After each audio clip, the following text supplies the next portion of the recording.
So I wanted to make a quick video about how I learned how to make chiptune music for a little project that I was doing. It's kind of hard because everything that tells that if you've never done it before, especially if you're only like into making like more commercialized music, it's a little bit harder because you naturally want to add like effects. You want to make it sound cool. You want to make things sound different. First off, you want to keep it as simple as possible. You don't want to add too many effects, go too crazy, because once you do, it will change the whole idea of the song. It'll mess it up and just sound way too modern and way less chiptune. Doesn't mean that you can't add effects. Just try to keep them minimal. Try not to EQ too much, because the more you EQ, the worse it's going to get. Even with compression, like compression is kind of interesting on 8-bit sounds, square waves and stuff like that, triangle waves.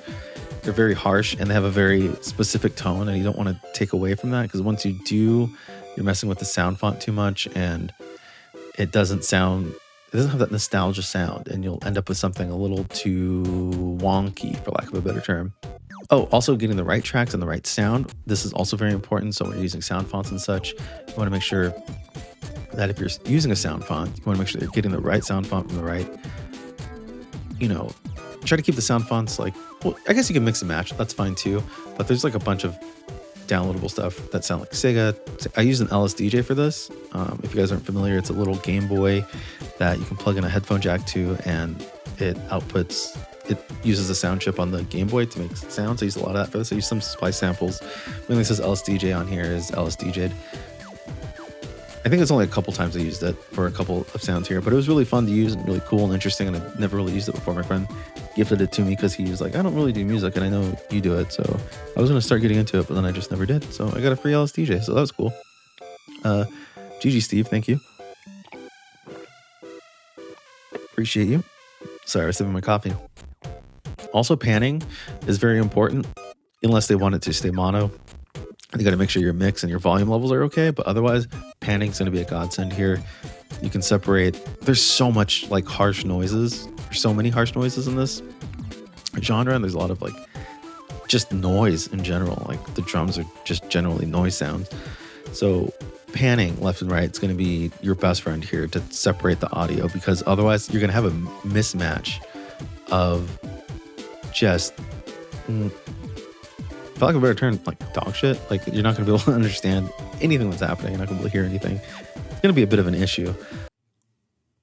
Is the start one? Yeah. Okay. You can especially hear it at the end of this track, I think, right?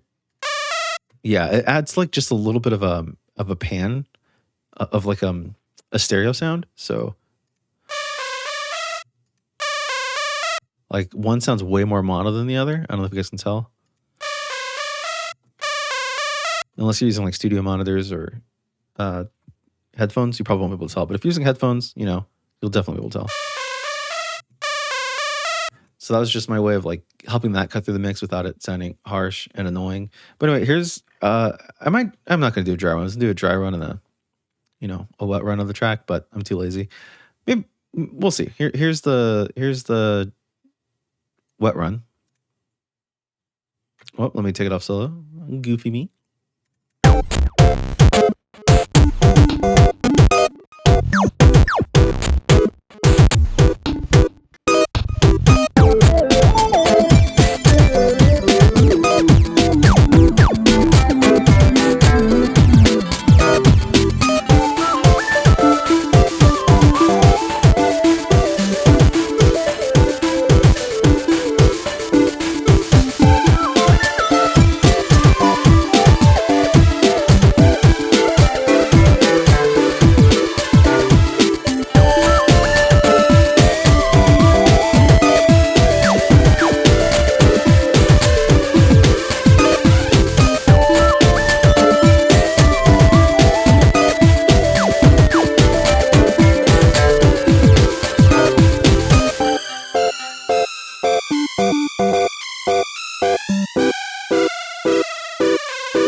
And it loops. It's a perfect loop, so that's pretty cool. It was requested. So here's a dry run. I wonder if I just quit this here. If this will let me do a dry run.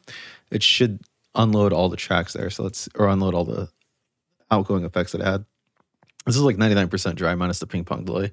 So let's give that a listen. It's going to sound quite a bit different. You'll notice it's not going to sound as, there's not going to be as much movement.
So as you can tell, especially at the end here, you can totally tell the difference of the way that it sounds. I'm gonna turn this back on.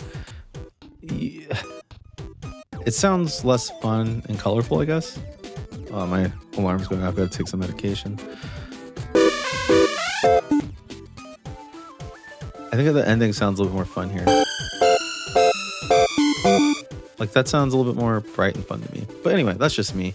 It's up to you how you want to do it. Again, there's no right or wrong answer here, but that's kind of what I learned. Don't overmix, don't EQ too much.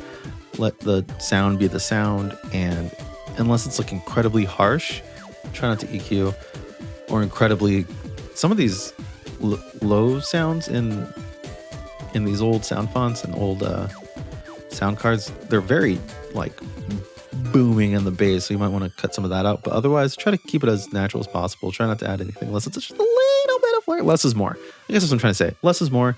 And yeah, hopefully this video wasn't as long as the last one because I was yapping way too much. Anyway, thank you to the patrons. I appreciate y'all. And again, I'm not reading the comments, so I hope you guys have a good day and let me know what you had for dinner. Maybe I'll check them. Maybe, probably not though. All right, have a good day. Bye.